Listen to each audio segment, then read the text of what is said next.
You're not a bad friend. It's just our phase of life. I used to have friends. I used to have time for friends. That sounds so bad, doesn't it? Or does it?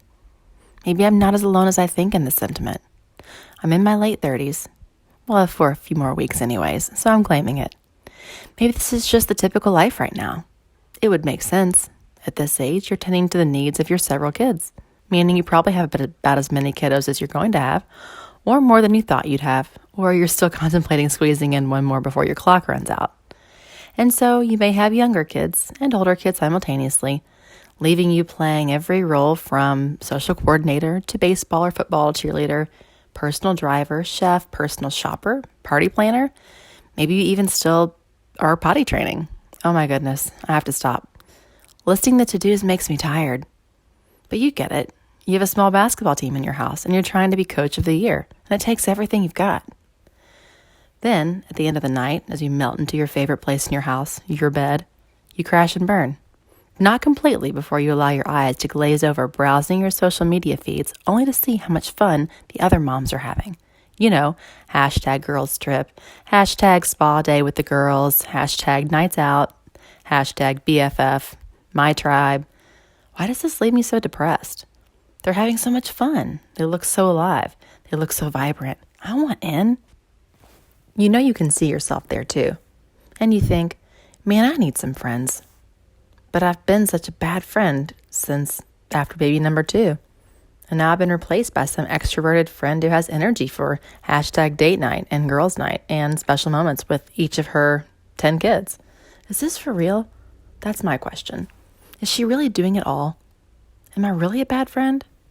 I remember having so much fun with my friends. Oh wait, that was mostly before I got married and before I had my 5 sweet munchkins. Are these girls really having as much fun as they seem? Are these relationships really as deep as the hugs and love and smiles of pure joy in their hashtag no filter photo? Someone please tell me it's not really what it seems. Can you really put 10 girls together for a weekend and everyone feels loved, included, fully accepted, all the feels? I wonder how her husband feels being left alone at home with all those kids and all the to-dos. Does she even care? How is their relationship anyway? Because I know I have a hard enough time finding the time I need for my husband and I alone, away from the kids, to actually have the deep relationship necessary to support and raise our little humans to be fabulous adults. How does she balance it all and produce with such perfection in her home? The people in my home have so many needs, and I feel like I can't keep up as it is. Maybe I care too much about my kids and my husband. No, that can't possibly be it. But do you ever feel like that? Like, how does she do it? Maybe she just says, here's what mama needs, hubby and kids. You got this. I'm out. Is that how it works? That easy, huh? Could I do that? I would just feel so wrong. That doesn't feel like me. Not where I am right now. Not in this phase of life anyways, I guess. Maybe she's just somewhere else. She's in a different phase. Good for her. But good for me too, right? I guess that's just it. I want to be so many things, but I can really only be a few. Good at only a few, at once anyway. I think we need to just figure out who God wants us to be right now and let go of the rest. How about that? I want to be a good person. I want my faith to ground my existence. I want to be a good wife. I want to be a good mom. I also want to be a good friend. Maybe I can. Maybe being a good friend for me right now doesn't mean a hashtag tribe of 15 that go on girls' nights every Wednesday and a beach trip every summer. Maybe it's okay that I only have half a handful of friends or 2 who I can call when my husband can't pick up the phone for an earful about my day of chaos.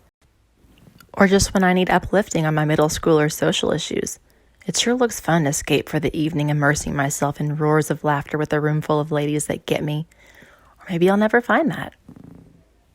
But I'm really not sure if these mom squads are as close to each other as I'm longing for anyway. That is, all while also having model marriages and model faith and model children. Is that possible? And even if they do, I know I'm not doing myself any favors by gushing over what I don't have, that's for sure. Maybe some of them are gushing over what I have. Aren't we all so silly? But I do have a lot. Maybe I should gush over that more often. I may not prioritize oodles of friends to meet for happy hour, but I have a relationship with my best friend that keeps getting better for all that I invest in my marriage.